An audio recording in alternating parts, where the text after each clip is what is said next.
welcome to the Interstate Gamers podcast. I'm your host, Kevin, aka K-Slugs. My name is Peter, aka Deal for Real, and I'm also your host. Well, welcome everyone to the 54th episode of the Interstate Gamers podcast. I think it's the 47th game review that we will be doing. 47, baby. If you've seen the title, you probably know that we have a special guest here with us today. So please welcome none other than Rybread himself. Hey, it's a Metroid game in the title, which means I have to be here. Unless it's, Super Metroid. But that's okay. Shots fired. The one exception. But yeah, so Peter, it's probably been spoiled at this point because people can read, I think. But why don't you go ahead and introduce the game? Yeah, today we're doing none other than the GBA cuh-lassic Metroid game, Metroid Fusion.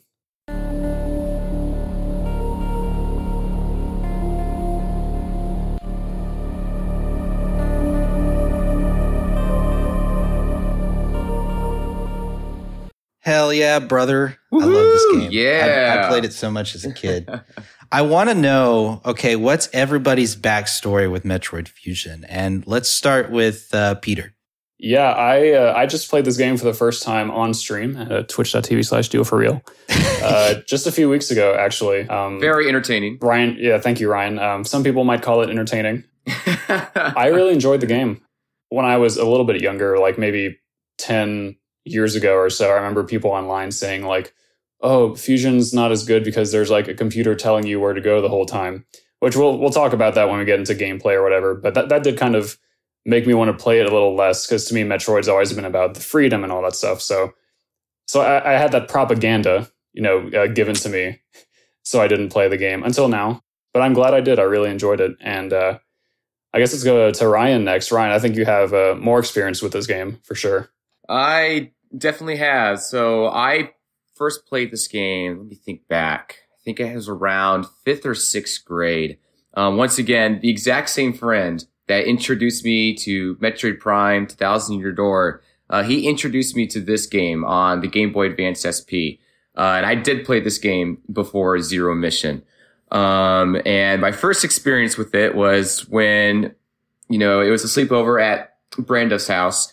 And we were playing the game together, like we were switching off for like different sections, and we're just scared out of our mind. It's like it's like 1 a.m. in the morning, 2 a.m. in the morning, and we'll get to this more when we get to the gameplay section and all that. But I could vividly remember being extremely scared with this game. I would tell people this might be my first horror, quote unquote, game I've ever experienced. So I just remember that experience clearly. And I finally got the game like a couple months later. And it took me a while to beat it, actually around a year or so, because I got stuck on certain parts and I just give up. Like, I don't know where to go. I don't know what to do. And so it did take me a while before I finally beat it. And even get stuck on some bosses, but I eventually did. But yeah, that's my experience with Fusion. Yeah, I miss the days of playing one-player games with your friends and switching off the controller. I always think that's pretty fun. Yeah. Kev, it's your turn. Yeah, so I had this game as a kid. I love this game a lot. I would say it's probably right next to Pokemon Ruby. It's probably the game I played the most. I don't know if it's logged more hours due to how short the game is by nature, but I really enjoyed this game a lot. And it's just one I would pick. It's so easy to pick up and play, and I would just do that whenever I would go do anything with my Game Boy Advance. Like if I wanted to just go to the grandparents' house, and on the way to the grandparents' house I wanted to play a game, that was probably the best game to play unless I was in the middle of a Pokemon run. So don't really have any experiences with other people or like involving other people. It was my first Metroid game ever. And I was like, wow, this game is amazing. It's so cool. And then SAX is terrifying and all that stuff. So yeah, that's my experience with it. Ryan, what was your first Metroid game? So my first Metroid game ever was, if you want to be technical, it's the Metroid Prime Hunter's demo on the DS. Nice. But my first real Metroid game I played was Metroid Prime on the GameCube. This one's number two or number 3, if I recall correctly. Yeah, that's interesting. All of our first Metroid games were on different consoles because mine was the Super Nintendo. Nice. Ryan's was GameCube. Kev's was Game Boy Advance. Pretty cool. Yeah, so for some context about what Metroid Fusion actually is, first Game Boy Advance Metroid game came out in 2002, and they changed up the formula for this one, which I really appreciate. Most, or if not all, of the games up until this point had Samus, like isolated on a hostile world and like trying to navigate her way through underground caves and laboratories and all this sort of stuff, like trying to fight the Mother Brain or the space pirates or whatever. I should also mention that Prime came out on the same day as this game. Prime, of course, changed up the formula too, for obvious reasons. Listen to our review with Rybread if you haven't heard it yet. But yeah, this time Samus, she's in this space laboratory that's operated by the Galactic Federation. And there is an X-parasite, which kind of like infects Samus and changes her suit and changes her body composition and starts like creating copies of all the creatures that were in this laboratory, and it kills all of the scientists in the laboratory. So there is that horror element that Ryan mentioned. So it's different, the atmosphere of the game is pretty different. It's still kind of scary like Metroid games tend to be, but it's a different kind of scary. I'm sure we'll talk about like the atmosphere when we get into the aesthetics or the content or whatever it is. But I just wanted to set the stage that, this game is unique among Metroid games, or at least it definitely was when it came out. And I think that's worth considering. Having said that, I think we can kind of get into the gameplay. Yes, we can. And I'll go ahead and start us off. Do it. And I'm, despite it being my favorite Metroid game, I'm going to try to be as non-biased as possible, but I can't make any promises. As Peter mentioned before, I really like that they shook up the formula for this game, as what you expect a typical Metroid game to be. And I think it turned out really, really well for them. It puts a lot of emphasis on the storyline, much more than I'm kind of used to with Metroid. And while Metroid's not necessarily like a bright and shiny game that's like super colorful and happy, it is a little bit darker, and it's kind of like a horror game, as Ryan mentioned. So I always like that. I like that twist. I think they did a really good job of filling the player with like suspense and fear, and the SAX is really cool and terrifying and all that stuff. It's not really a lot about gameplay, but it is kind of things that you experience while you're playing the game. So I figured I would mention it there. Yeah. I think overall, though, a lot of people talk about the linearness of the gameplay. I actually found it refreshing. Not at the time when I first played it because it was my first Metroid game, but playing other ones, I found Metroid Fusion to be refreshing with the linearity, because you were able to focus on the story and action and gameplay a lot more rather than, get lost or get stuck or whatever. Like you were able to like focus on the game a little bit more. And I kind of like that because, Metroid's not really well known for its extra content. So it's not like the exploration is particularly rewarding in any way, in my opinion. So this was nice to kind of have like direction on where to go, and you could really just sit back and enjoy the game more than just, okay, where do I go again? Not to say that it didn't have any puzzles to like figure out where to go, but for the most part, it was pretty self-explanatory. Yeah, I think the way that I summarize this for myself is that like, although the computer, Adam, is always telling you like where to go, he doesn't tell you exactly how to get there. Mm-hmm. So there are definitely moments where it's up to you to like find some way around an obstacle or do whatever. And there's still plenty of those, maybe not plenty, at least when I played, but there are still those like Metroid moments, as I've heard some people call them, where, like which bomb or which tile exactly do I have to bomb to get out of here? And it's like, okay, maybe that can get annoying sometimes. But besides that, there is still a healthy amount of, like self-guided exploration. So yeah, I don't think that the computer guidance was as annoying as the anti-fusion propaganda made it seem. Mm-hmm. I still kind of prefer the way that Metroid Zero Mission did it, where like you'd go in a Chozo statue and it would just simply highlight a spot on your map rather than like starting a whole dialogue with you using too many words to convey a simple idea. That's kind of a personal preference thing, and it's getting into the weeds a little bit. Rybread? Yeah, so I guess we can all agree that the controls of the game were pretty smooth. It worked really well. Yeah. Button layout, everything else. For sure. Samus is a little bit heavier than Super Metroid and how she feels, but definitely not quite as fast paced as Zero Mission. So that's an obvious difference. going off of Kevin's point, because what really sticks out to me for most of the gameplay is that, action, is that dread, it's that fear. I was legitimately scared when I first played this game. Granted, I was kind of young. I was 5th and 6th grade, but still, like, I would not look forward to playing certain parts of this game when I was younger. Like, I would just dread it. It's like, not this part. Please, not this part. I know we were talking about the linearity of it compared to other Metroid games. In this case, I actually think the more linear approach to this game really helps that fear/dread that the game's trying to do. And I'll explain why. So other Metroid games, you're just vastness, open world. You're kind of by yourself. It gives you that sense of isolation. You don't really get that sense of isolation too much in this game. What this game does instead is that this game gives you conflict and tension constantly. And so what the designers really tried to do with this game is that when you are in a tense situation, like when something bad's about to happen and you don't have a whole lot of time to fix it or something else like that, like the SAX is cornering you or chasing you or something else is out to get you constantly, that tension can give you a response of fear. So basically fear is disguised as tension, and that's kind of where they were going with when they were designing this game. And it's really hard to do that if you don't plan accordingly, like actions that need to take place, which means that the game was designed a more linear approach.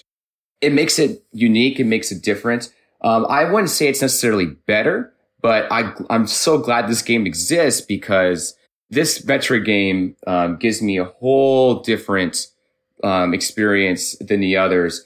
And it's one of the most memorable play experiences I've ever had in my life for any video game. So, yeah. Yeah. Wow. I'm really glad you brought up the point of other Metroid games giving you like isolation, because I think it'd be really cool if there was a Metroid game that like combined both of those elements. Like, say you're on this isolated planet, underground, whatever, but you have this antagonist that's like always chasing you and you don't know the exact nature of them.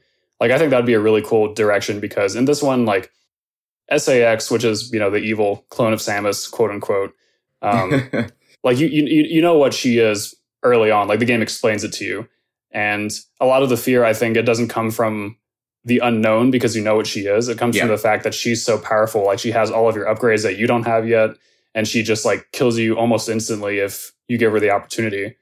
So like, I think that combining the unknown and the isolation with that like dread of you're going to die right now would be a really cool direction for a game to take in the future. Yeah. Yeah, I always thought that the encounters with SAX were definitely some of the highlights of my playthrough, because you have to sometimes puzzle your way around a certain environmental layout. Like, where can I hide from her? Or do I have to attack her now? Or, like, can I freeze her? Can I do something to her to give me an opportunity to get away? Those are definitely those moments of tension and fear that stood out to me as far as the gameplay goes. The rest of the gameplay I thought was good as well, like mechanically and everything like that. I especially like some of the simplifications they made to the items. Like, I think combining missiles and super missiles was a nice simplification. Having Samus being able to grab onto ledges and roll around and climb up certain walls, I thought was really cool. Like, all of those little quality of life things I thought were great. Yeah, I thought the movement and pretty much the moment-to-moment gameplay was done really well too. And I also liked the way they implemented like the X into the gameplay, like the little organism people, like whenever you like destroy an enemy and then the X would be floating around, you have to grab it for some health. That's a different way than from what I'm used to of obtaining health and missiles in Metroid. So I thought that was really cool. And then also there's like the Frost X, and then also how, like obviously the Samus X stuff. So yeah, I mean, just the way they incorporate everything and like mixed it up was just, I thought, just really well done and a little bit underrated as a game, I think. Yep, I would fully agree with that. Yeah, me too. The game is also pretty challenging. Yeah. Not like you're going to die like a whole ton, but the game does a great job of making you feel weak, especially in the very beginning. When you get hit, boy, you really get hit. Like, you lose so much energy for getting hit. Whereas other Metroid games, you can kind of be a little reckless sometimes and get away with it. This game, you cannot be reckless. Boss fights are plentiful in this game, and they do a great job. My only real critique, I guess I would say, in the gameplay is some of the things you have to do to progress in the game, as Peter would call the Metroid moments, quote unquote. Man, you can really get stuck, and they could really ruin the pace, because the game does a great job of maintaining that pace by being more linear and giving, you know, those action cues and stuff like that. But some of those little spots where you miss one little detail, or not even a detail, you just haven't tried something out, and you just find yourself stuck for a long time, and it ruins your pace. And that's what happened to me in my first playthrough. So that's something that can happen in this game. Yeah, you got to morph ball everything. No kidding. Yeah. Morph ball everything. I think they could have done a better job with some visual cues in some of those points, because some of them I did find to be a bit ridiculous, but not enough to like ruin the experience of the game, but definitely enough to ruin like 10 minutes of the game. You know? Yeah. They might have been trying to compensate for the non-exploration factor, but I don't know. Did you all get stuck in that one point? I get stuck in it every time I play Metroid Fusion, and I'm just wondering if you guys get stuck in it. Is it the underwater part? Yes. Yeah. Oh my gosh. Peter was stuck on it for so long when he was streaming it. Yeah, I was stuck and there I had too. to give him like 3 or 4 hints until he finally got it. To be fair, they were small hints. I was trying to get like a drip feed of To be hints. fair, he's still an epic gamer. Don't worry. He's still an epic gamer. I did really like the difficulty, though. I just want to agree with that verbally real quick. I definitely commented on that a lot throughout the game. Like, damn, I really can't get hit much at all. And to me, that was kind of a nice change of pace from other Metroid games. So that definitely plays into the fear aspect, and I really appreciated that. Yeah, those little slug-like creatures, like, take a lot of the red ones. They take a lot of energy. Shout out to K-Slugs. Anyway, I think we've done a pretty good job of like summarizing this gameplay, at least. So with that being said, what's our scores for this category? I'm going to go first, actually. I'm going to give it. Are you ready? Are you guys ready? 100. It's just Calling it. 96. Hey. Yeah. Respectable. Love it. Now, that is the second highest gameplay score for K-Slugs. Woo! Damn. Whoa. What's the first one? Super Mario Odyssey, oddly enough. Oh, that gameplay is... Because we were like, what can you really say about Odyssey? Like, Yeah. I mean, there's nothing wrong with it. that was a funny podcast to listen to. You guys are like, you guys were like looking for critiques. But anyway, back to this. Yeah. Yeah, Ryan, what was your gameplay score for this one? Yeah, so like I said earlier, this is one of the most memorable video games I've ever played, especially as a kid. And it still sticks with me to this day, my first feeling when I play this. So I gave it a 95. Nice. There we go. Pretty close to mine. Pete Boy. I'm not too far behind. I gave it a 90. I thought it was excellent. Some things that I would do differently, and some things that were just personal preference at the end of the day. But I definitely found it to be very crisp and challenging and a unique experience. So big old 9-0 from me. Still an A. I would have killed you if you did an 85. Yeah. The bomb that is in your room would have gone off. The Anyway, moving power on to bomb. everyone's favorite section. The power bomb. You wouldn't even know it's there. Aesthetics. There we go. All right. So I know what to do. Doing the visuales. Let's do Pete Boy. Yeah, I think the visuals are fantastic in this game. You literally can just pull up like whatever YouTube clip of Fusion and just look at like 5 seconds of it and you're like, damn, this game looks really good. So much detail in all of the artwork, the creatures, the environments, Samus herself, everything about the artwork I think is just incredible. For a Game Boy game, or a Game Boy Advance game especially. There's some good looking Game Boy Advance games, but this one and also Zero Mission, in my opinion, are at the top of the pile of the games that I've played personally. You know, what I like about Metroid in general, but also Fusion specifically, is that they make it a little bit gross when they need to. Like, at the very beginning of this game, you'll find those, like, purple zombie-type creatures that are just kind of, like, and, like, slugging around. And you shoot them and they, like, disintegrate, and then they come back up after a few seconds.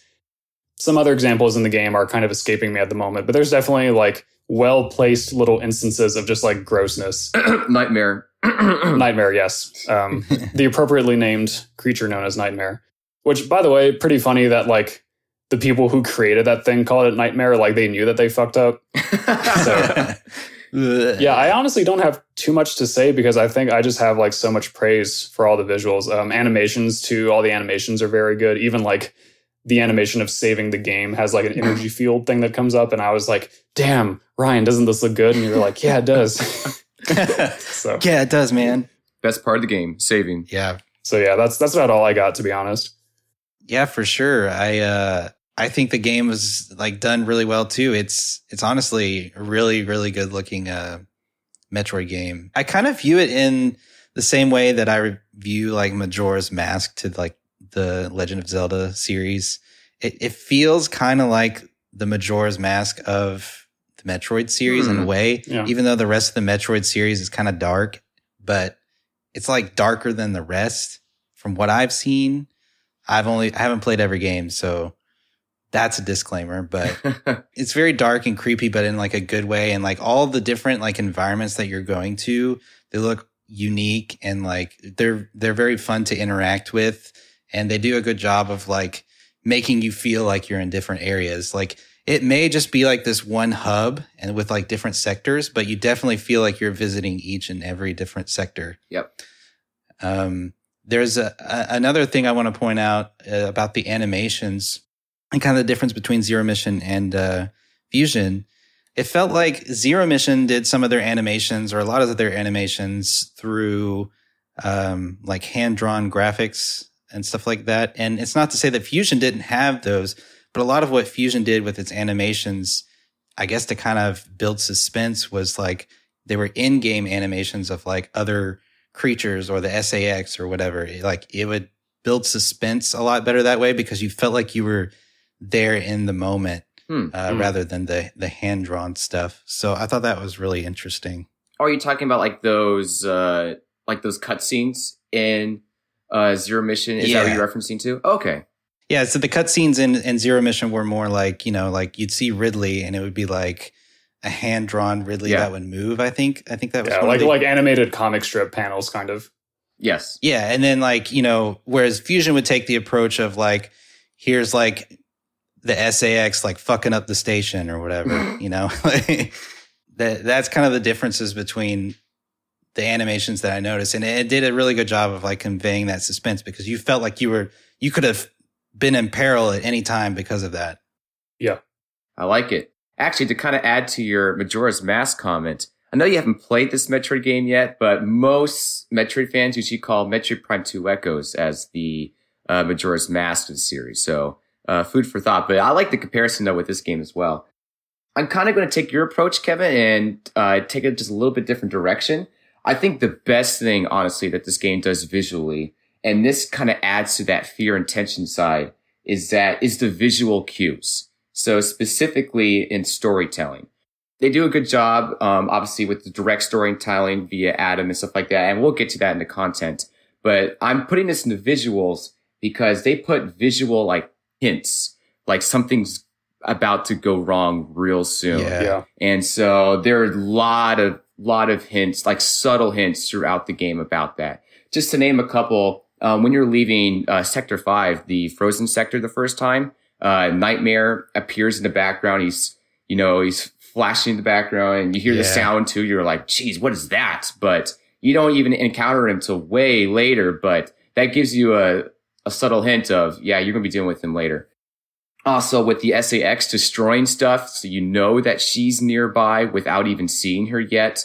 Like a door is completely destroyed. Enemies are just demolished, stuff like that. Yeah. And even at the end of the game, after, you found out about the Metroid facility, spoiler alert, for a 2002 game. But after you destroyed the Metroid facility and you go back up for your final mission, you actually get to see a Metroid husk where a Metroid is evolving. And that gives hints to the Omega Metroid fight eventually at the end of the game. And most people don't catch it unless you play Metroid 2, but it's still a really cool, like visual breadcrumb that they do. Just another example of that just throughout the game. And I think that's an amazing visual thing. And also the environments change over time. When you go back to an environment and something's gone wrong, you really see it. So like, man, I've been here before, but a lot of things have changed. So yeah, that's what I'd say about the visuals. Yeah, it's like when I go back home to Louisiana after 10 years of not being there. Oh, no. Everything's different. Not in a bad way necessarily, disclaimer. Yeah. Shout out to Louisiana. That's a great point, Ryan, though. I think we're truly seeing the benefits of having a Metroid expert on our Metroid episodes. Yeah. Yeah, I'm glad that you said that too, Ryan, because that was one of my favorite visual parts about playing the game, but it did escape me when I was briefly writing down points. So thank you for bringing that to the forefront. That's why I'm here. I would get mad at SAX for destroying a door that I was planning on going through later, but sometimes you just gotta roll with the punches. Right. Asshole. Are we about done with the visualis? I'd say so. Yeah, it's good for me. All right, well, I will give my score first. I gave it a hot, fresh 95. Damn. Nice. I gave it a 95 too. Oh, man. You guys are both a little bit higher than me. Ryan? I gave it a 93, so I know. Oh, Damn, we were so close. almost had the triple. Well, so far, so like we've had pretty similar scores, so pretty in sync here. Moving on to the audio, let's see what we've got. Rye Bread, what do you think about the audio? All right, so I have to start us off with this audio right here, and maybe you guys can agree with me. Those missiles when you hit something, just the crunchiest sound in the world, and it's amazing. Yeah. I had to start off the audio with the missile crunch. It's just amazing. Yeah, for sure. But real talk, the best thing that the audio does, in my opinion, is that it really sets the tone in any given situation. For anyone that knows anything about trying to create fear and tension, audio is a huge part of that. And this game does a great job with creating unique sounds, unique soundtracks that are just really eerie, or something else happens and you're just like, gosh dang it, something has gone wrong. I know I forgot to kind of say this in the gameplay section a little bit, but this kind of ties to it.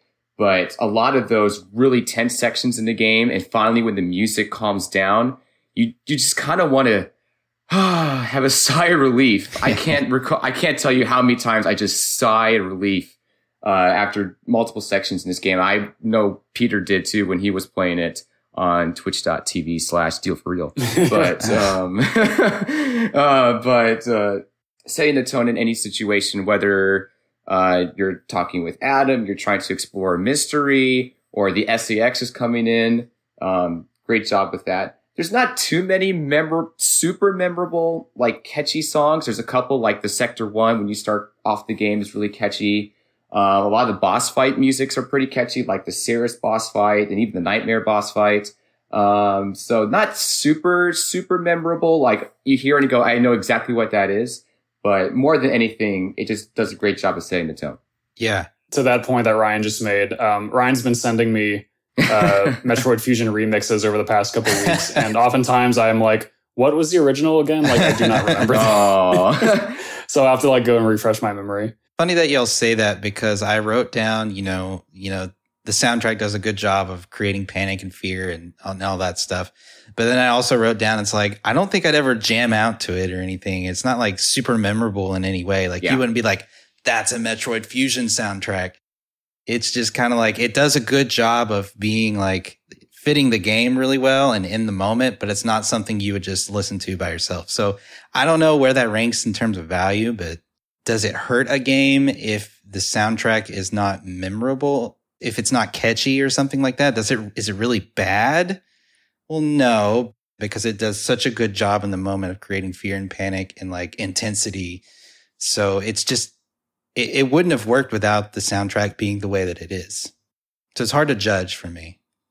I found that some of the soundtracks, in my opinion, didn't quite fit the mood very well. And I think some of the boss fight battles are guilty of this. Like the Nightmare boss battle music to me sounded kind of goofy and like weirdly slow paced. And like Nightmare is a very weird creature. So from that perspective, it made sense. But in my opinion, it was such an intense fight that to have this music that was kind of like, doo, doo, doo, doo, doo, I was like, something isn't quite right here. And then the Ridley fight, they like slowed down the arrangement of that track too, which that's one of my like favorite music, or one of my favorite video game pieces of all time. And to hear it like that's your boy slowed down during this very epic moment, I was like, oh, I don't know about this. I couldn't concentrate on the music in that moment. I just heard, Rah! Rah!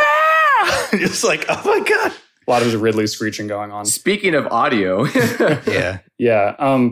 So I think there were some moments where the music didn't quite fit. And then I agree with what both of you said about it not being really catchy. But I do think that it's possible to have music that is, like fitting the moment, but is memorable and is catchy without it like necessarily taking center stage. And I think, bias alert here, but I think Super Metroid does a great job of this. And even Metroid Prime does a great job of this, where there will be tracks that are like a little more subtle and they're not like in your face like maybe the Zero Mission tracks are, but they'll still convey an appropriate atmosphere for the occasion. So it's cool that Metroid Fusion has like generally a more like militaristic kind of music. Like there'll be like those snare drums like the military has sometimes, and like more trumpets and things like that.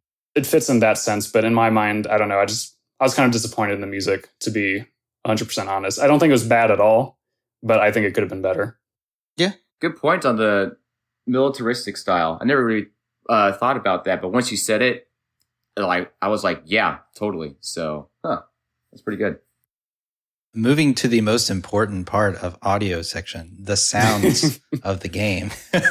Tell us. As Rybread previously mentioned, when you shoot a missile, man, you got that crunch. I thought that a lot of the weapons and attacks in the games really make you want to use them and make you want to spam them and like just be like, man, these are really satisfying to use. Just kind of like, chugging along doing that. And they're really good indicators of how the weapons are interacting with your environment. It does a really good job of conveying information through sound. And it's just really fascinating how like these creators can do that. It's just really cool to think that somebody can make like a missile sound so good on a small little Game Boy Advance handheld thing. So really, really good job there. Also the enemy sounds when they get hit or when they attack or when they're like transforming into an X, it just all sounds so oddly natural in a way. So I think they did a really good job with the sounds. Yep. I agree with Kev about the sound effects all being really good. I did kind of miss the fact that in other Metroid games, when you attack different enemies, they'll make different like little squeals of pain. I always found that to be a fun little detail. And I think in this game, if I remember correctly, that doesn't really happen. And I think it's because they're all X. Yeah. But at the same time, if the X can mimic the appearance, why can't it mimic the sounds? I find that a little bit odd. Probably one of the only like sound effect details that I would harp on. Otherwise, I thought it was really good. And especially I love the footsteps of SAX. Hearing that before you can see her, it's like, damn, there's that fear and tension that we've been talking about so much. And that's definitely a big part of it. I agree. Yeah, I had a hard time rating this section because I was like, how do I feel about the soundtrack not being like... Yeah, I did too. ...catchy or memorable. So... But you guys have kind of convinced me to raise my score up a little bit from what I had. Shoot. So. There we go. Heck yeah. So I'm going to give it a 91. All right. I think that's a good score. I originally had it at 89, but I bumped it up to an A. I think it deserves an A for the... I can't harp on the soundtrack too much. It does a good job of what it was intended to do. Nice. Ryan, what you got? I think the soundtrack, even though it's not super memorable, I think it's still a little underrated as a Metroid soundtrack. It has some really good, awesome moments there and just setting the tone. I actually gave it a 93. Oh, nice. Well, this will be the first part where where any of us differ significantly. Oh, God. I went a little bit lower and I gave it an 80. It's still a B. Yeah, I thought there was more potential that could have been realized, but I still think it was good. I still think 80 is a good score. Just wish it had a little bit extra spice on there. Well, then you are lost. Moving on to the content. I guess, we got to kick it off with Pete Boy for this last section. He is the content guru. Guru. Thanks, man. So we always talk about the length of the game, howlongtobeat.com. Not a sponsor, but they may as well be by this point. It's about like 5 to 7 hours of real-time playtime, which is about accurate to my first playthrough. Like any good Metroid game, there's a ton of items to collect and all that stuff, which does add some good motivation for you to go back and thoroughly explore areas. I haven't yet been motivated to go back and play the game and find like the 50% of the items missing that I didn't get on my first playthrough. But the gameplay itself is fun enough that I could see myself someday like going back and looking at all those nooks and crannies and all that sort of good stuff. Kevin, I think, said this earlier, where the game is like, it's a pretty short little chunk of game. And we've talked about this several times on the podcast, including our Super Metroid review, where sometimes like that's perfect, like having a game where you can play through it in like, a few hours, like maybe half a day or a third of a day, and just capture that little essence of perfection in a video game. I think this game is definitely one of those. Not so much extra content in terms of like, there's no like mini games, there's no like different game modes really, but a game like this doesn't need that. It's a very curated experience. It's like a story. The game is content to just have you experience that story, and they do it really well, so it all works. But speaking of story, there is a lot of plot in this game, probably more than any other game up to this point, including Prime, I would say. Yes. Ryan, I think you're kind of the lore expert, so why don't you tell us a little bit about how the plot of Fusion makes you feel on the inside? Well, I'm a huge fan of the plot in this game, because I was kind of tying to early with the visuals, laying those like breadcrumbs, like adding that tension, adding the foreshadowing of future events to come. Another big reason for the successful tension building and giving you that sense of fear that the game does is through its storytelling.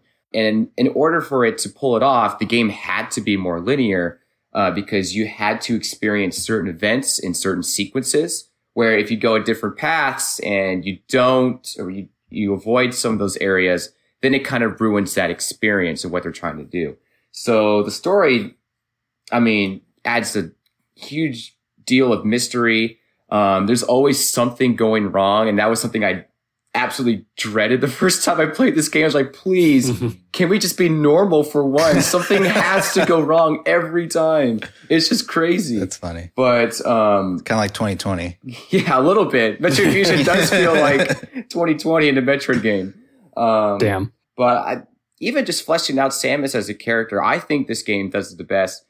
And so there's 2 Metroid games that are Samus's character is fleshed, is where she really gets to speak in, and it's this one and Other M. I really like Fusion's approach way more than Other M's approach. Obviously, we haven't reviewed that game on here. I don't think either of you has played it. But I just love those subtle, Samus kind of speaks her mind. You can kind of get a little backstory to it. Yeah. And she does speak when it's necessary. And I really like that side of her with that. And even just the plot twists that the game gives you. And some of those plot twists are not even like text boxes. It's just, you see it. You see the plot twist and like, man, like really? Like, so I think the story does a great job of setting pace, giving you motivation, giving you tension, kind of all that stuff. And just how everything is sequenced, they did a great job. Yeah, I definitely agree. I think, well, I guess it has the most story, as we've already discussed, but it's definitely the most enticing Metroid story to me. And it's one of those games where I kind of wish I could experience it for the first time over and over and over again. Mm-hmm. You're like, man, if I could just re-experience, like forget everything that I ever knew about this game, I'd love to go back and play it. And I also think something that hasn't really been said, Peter kind of alluded to it, but I think it's the most replayable game in the series.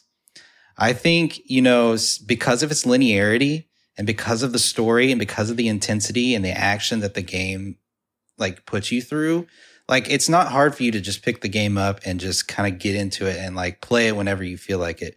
Whereas some of the other Metroid games, like I mentioned before, you may get lost or stuck. And that's not to say that you can in Fusion. We've definitely discussed the areas that you can. But just the general nature of the game is really easy to pick up. At least for me, it was the most replayable because it's just like pick up and play. And that was one of the things I enjoyed as a kid. It was just like, oh, what can I play in a short amount of time that I can make some progress in, but like it still be a good time playing. It was always Metroid Fusion, always. And it was just really, it was a really convenient game too. So I really like the length of the game, as you had mentioned earlier. And I think it's just kind of like a perfect gift wrapped game in terms of content. One critique I do have in terms of extra content, we mentioned it didn't have much.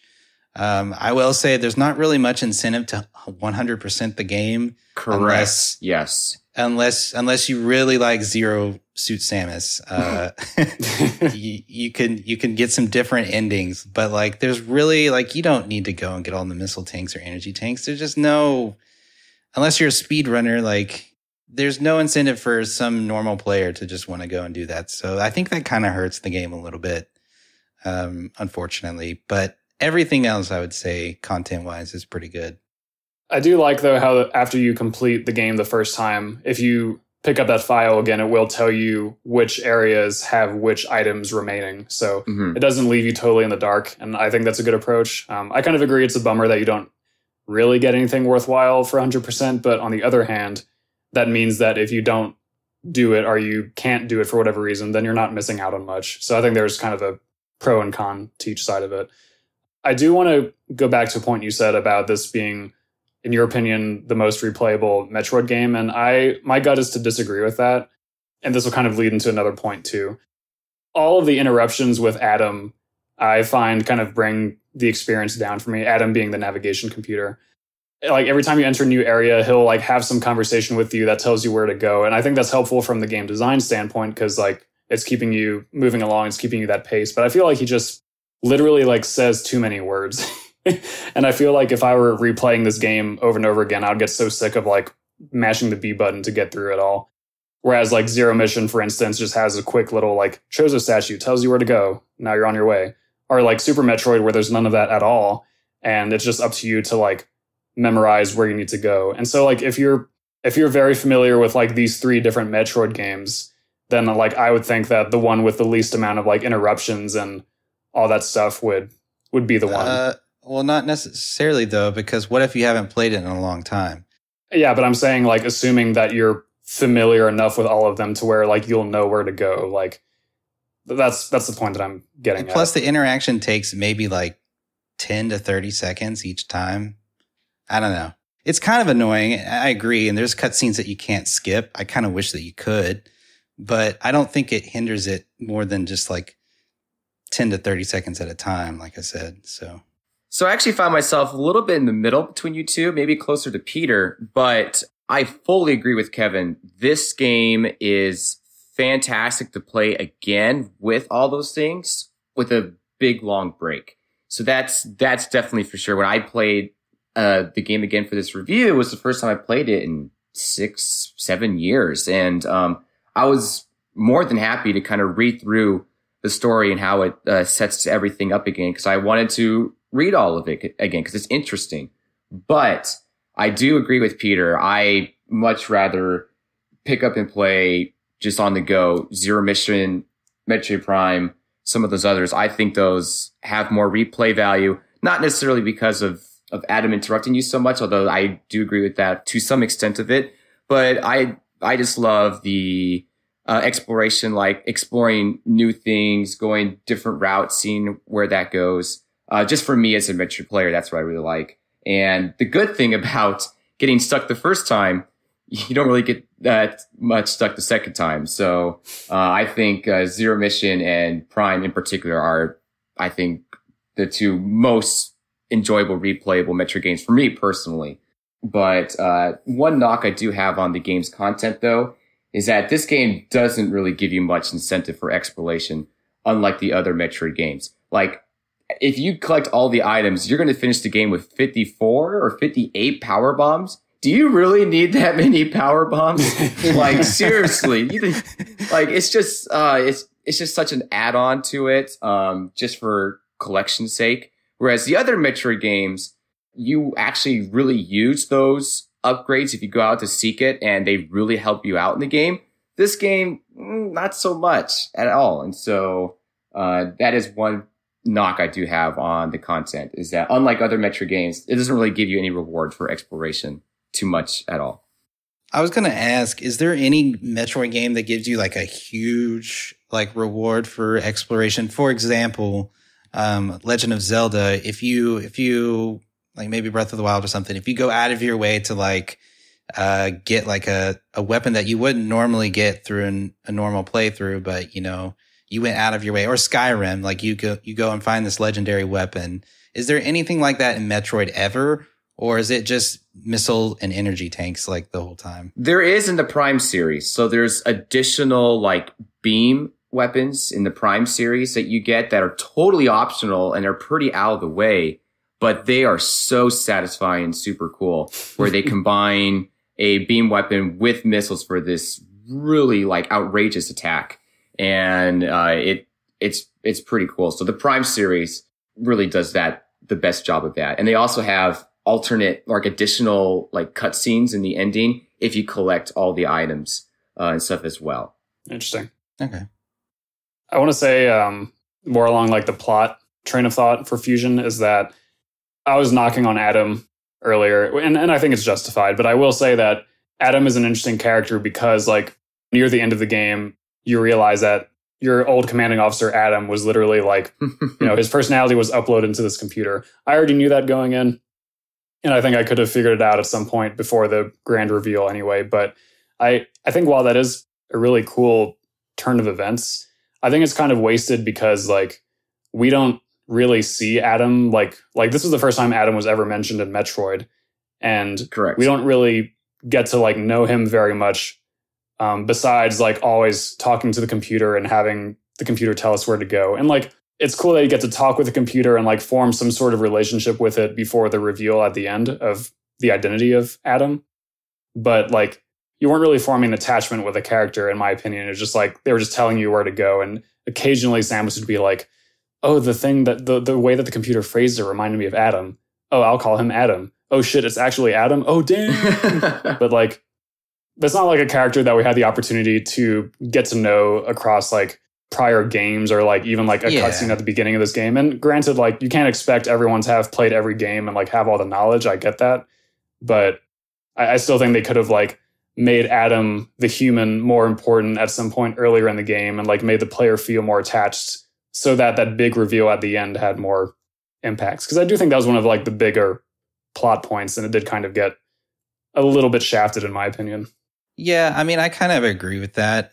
To some extent, but she does talk about like Adam and who Adam is on the way, like to each sector or whatever. And like how you basically get an idea of who Adam is. So really it's not like ever a shock that it's Adam to me. I was never like, oh yeah, this is like Adam's personality or whatever. It's kind of obvious to me when I played it through when I was a kid, but it's also kind of like on the Metroid series as a whole, like they never introduced him up to that point. Like they don't really introduce a lot of like human characters, do they? Like up to that point? Up until that point, oh. No, there wasn't. Right. Yeah. So it's like what could the game have done to make that attachment? Like who would they attach to, right? So they'd have to conjure up somebody. But I guess, what they could have done instead was maybe not make it a robot. Maybe like she's actually communicating with Adam or something. I don't know. Well, that would definitely affect how the later games affected the whole Adam. Yeah, Malkovich exactly. thing. So it's like, it's kind of like, what could they do, Yeah. Yeah. I mean, we don't have to solve the problem, but I do think they could have done it in a better way. Right. I'm just over here looking for holes to poke. That's all. As I do. Well, I think we've talked about the content in good length. I'm glad we have a Metroid expert here to tell us some things that I didn't know at least. So that was pretty helpful information. Awesome. But that being said, Pete Boy, what is your rating, sir? I feel like I was kind of crapping on the content for a lot of this portion, but I actually did really like it. I was just focusing on kind of my nitpicks. So overall, I was quite positive. I gave the content a 90. Nice. Peter, give it a 90 as well. Look at that. Hey, Woo. let's go. Hey. And I gave it, surprisingly enough, I gave it an 88. Basically a 90. My scores are typically, they could be anything, but usually what I do is I compare them to other games and whatnot. It's definitely above Zero Mission for me, but there are some problems with the content. It's not like you pick up Metroid Fusion and you're like, yeah, this has the most content ever. Not necessarily, but there's a lot there for what it is. But yeah. Anyway, we've talked about that. We've got our scores in, and now it's time to do the number crunching. So we will be right back after a word from these sponsors. What's up, guys? We're back. Boy, howdy, have we crunched some numbers more than ever. We have the recaps for our scores, and I'll start first with mine. Gameplay, I gave a 90. Visuals, I gave a 95. Audio, I gave an 80. So my aesthetics portion is an 87.5. And content, I gave a 90. So my overall score for Metroid Fusion is a 89.2. Ryan, how about you? All right, I gave gameplay a 95. I gave visuals a 93 and sound or audio a 93, which makes my aesthetics a difficult score to calculate, a 93. And then my content score is a 90, giving my overall score for Metroid Fusion a 92.7. Wow. So it seems that Rybread and I were pretty close, and we'll see how. So gameplay is, for me, was a 96. For my aesthetics section, we had visuals at 95, audio at 91, bringing my aesthetics score to a 93 as well.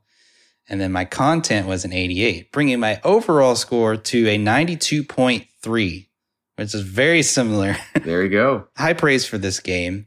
So calculating that all together, we have an overall score of 91.4, which is 12th amongst our 47 games. Hey, that's tough competition. Yeah, that's almost the top 25%.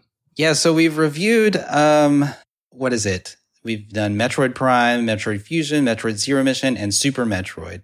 And you weren't there for the Super Metroid, but Hollow Knight you were there for. Yep. So this ranks 4th, I think, among your 5 games that you've been on the Interstate Gamers podcast. Yep. Interesting numbers there. There's also 1,000 Year Door as well, Paper Mario. So Yeah. That one is your highest. Is it over Metroid Prime? Yeah. No way. By like 0.3. What? I totally forgot about that. Got wrecked. I totally forgot about that. He got wrecked. What? That's funny. How can I love 2 games? I can only love one. You just love it 0.3 better than Metroid Prime. Metroid Prime's my true love. What am I doing? No, I love 1,000 Door. It's okay.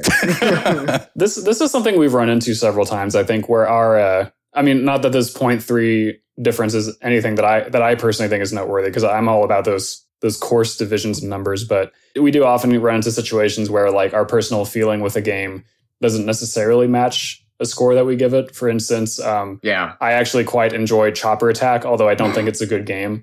I think Mario Odyssey is a fantastic game, but I personally didn't enjoy it as much as some other ones. Right. So perhaps this 0.3 difference that we're seeing from Rybread between Metroid Prime and 1,000 Year Door is one of those situations. Tying it back to Metroid Fusion real quick. Even though I would tell people I enjoyed Metroid Zero Mission overall more, I'm perfectly happy with this game being a higher rating than Zero Mission, because this game gave me a unique video game experience that very others has not. And so that sticks with me for the rest of my life. Hell yeah, brother. It's all about that uniqueness. So for Christmas, I need to mention this because it is so awesome.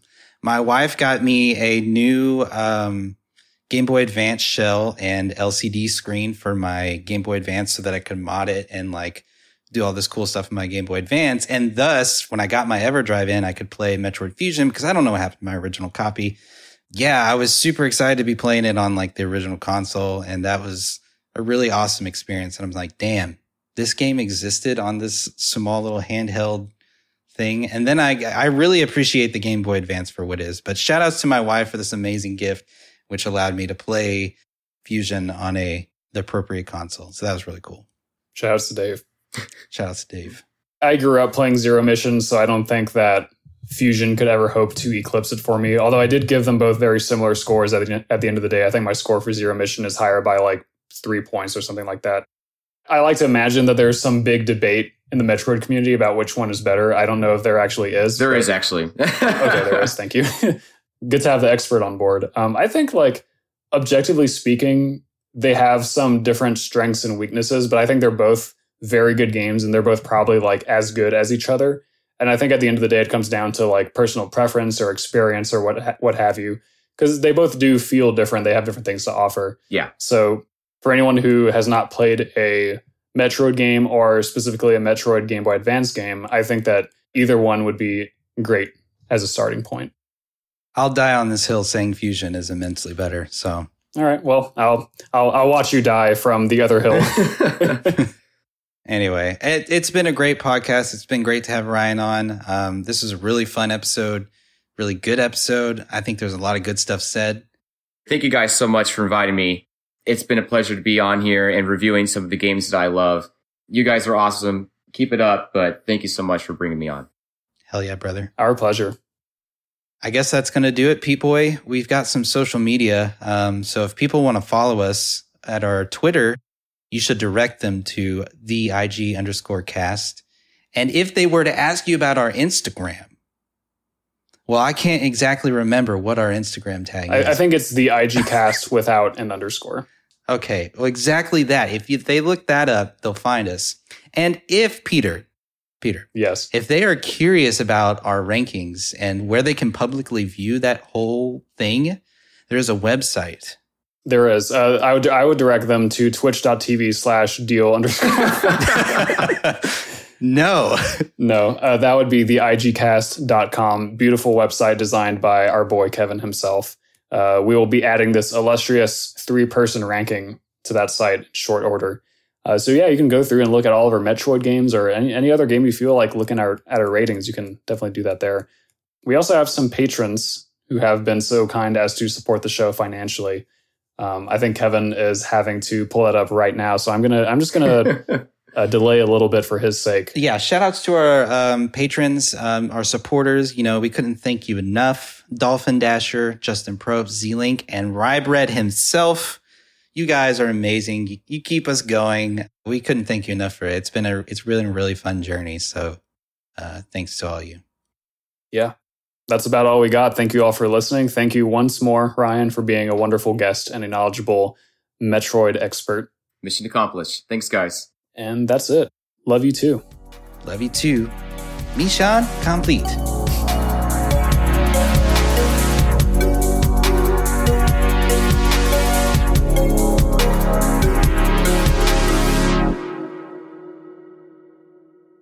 What's in the cup, Peter? Just some water.